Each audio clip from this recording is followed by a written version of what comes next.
As Mark mentioned, I'm with Madison Area Technical College. I've been there about 7 years now. Prior to that, I was a dealer tech at various dealerships. The last one was Hyundai. Prior to that, I did a Chevrolet dealer and a Mercedes-Benz dealership. So my background is primarily a OEM dealership background, but I did work a little bit in the independent prior to that. Since I've been at the school, I've learned a lot more about the independent training needs than what I realized at the dealership level.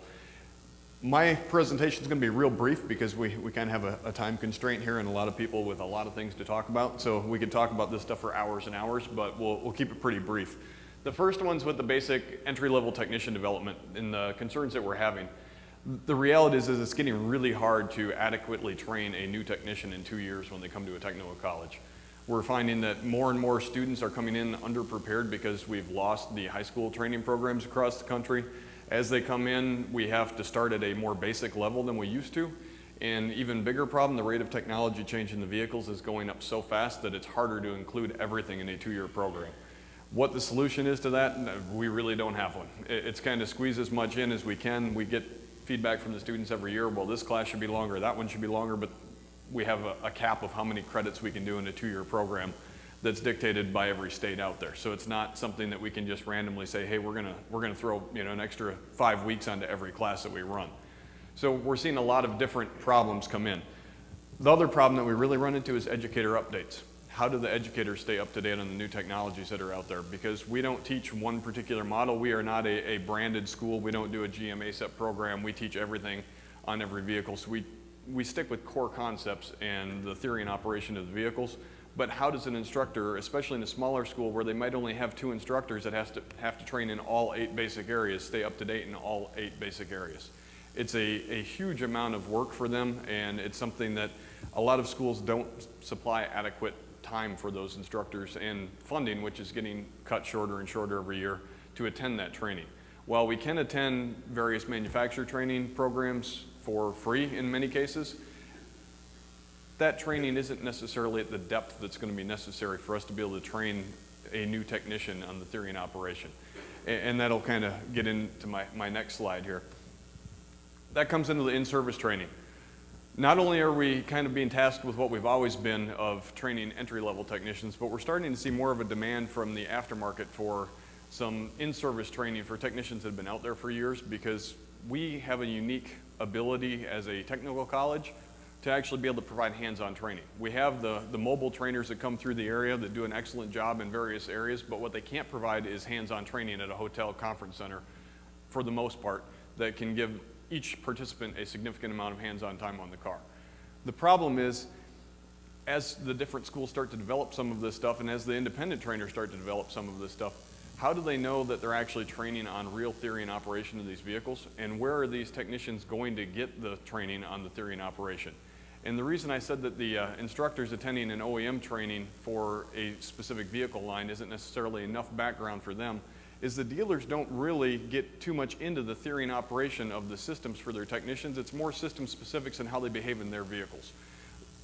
Probably one of the bigger things that we've been addressing lately is the hybrid and electric vehicles, the more advanced technology.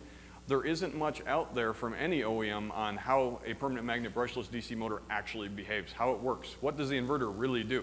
They'll tell you what parts and pieces are in, how they're coupled together, how they behave when they fail in their car, but they don't actually give you the theory and operation of what's going on inside of these monsters of electronic components that are out there.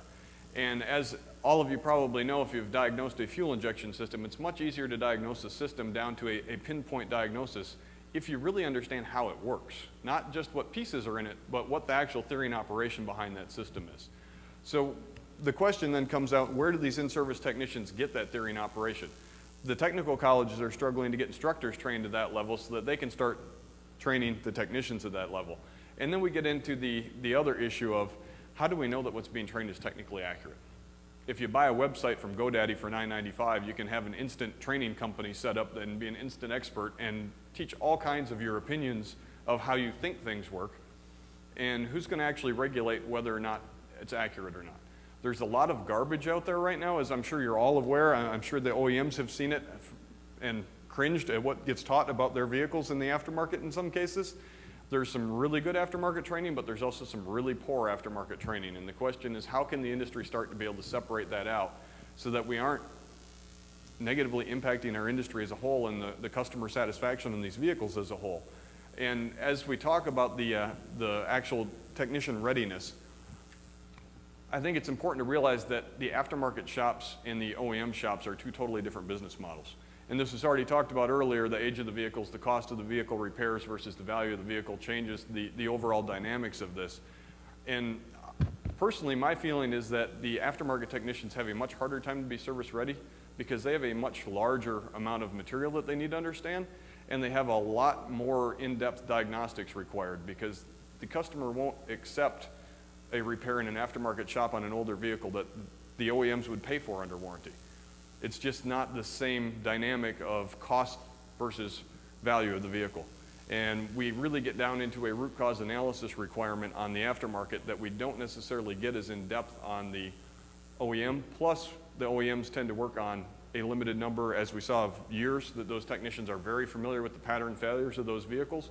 As these vehicles age out, those patterns change. They don't get to be as much of a pattern, and there's a lot more vehicles out there.